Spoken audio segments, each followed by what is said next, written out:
An update tonight on our story out of Kamloops, BC last night about 4 RCMP officers who allegedly watched inmates having sex. 3 of the officers and 3 civilian staff members have now been suspended. Chris Brown went to Kamloops today, where some suggest the detachment follow its own set of rules. For the Kamloops Mounties, this summer was one bad news story after another.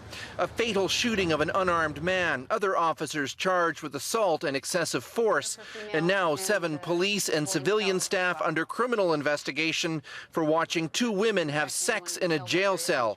For Claire Hannigan, the notion of Mounties serving and protecting rings very hollow.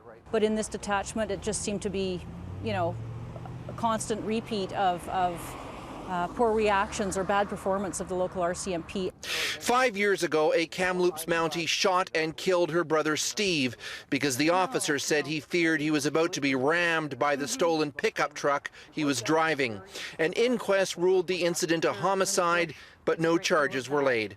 They all back one another, and that with their us versus them attitude, that they really feel that they are entitled to behave, differently.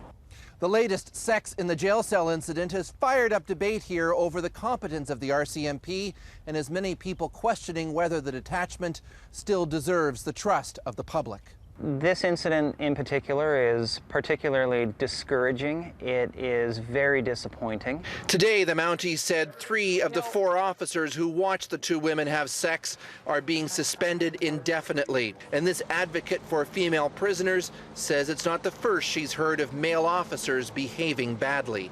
We've had a number of reports, and I think it's really inappropriate that, they're being monitored by men, on surveillance because they have their washroom in their cell, that sort of thing.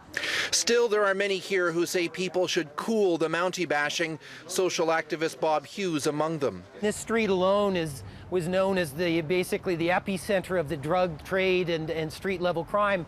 And really what's happened in the last 3 to 4 years is a really coherent and comprehensive effort that has involved the RCMP to really challenge that.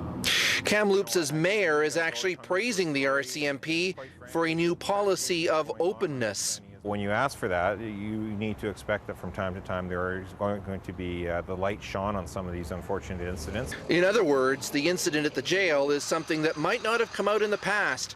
The mayor's take, perhaps the only way to give an incident like this a positive spin. Chris Brown, CBC News, Kamloops.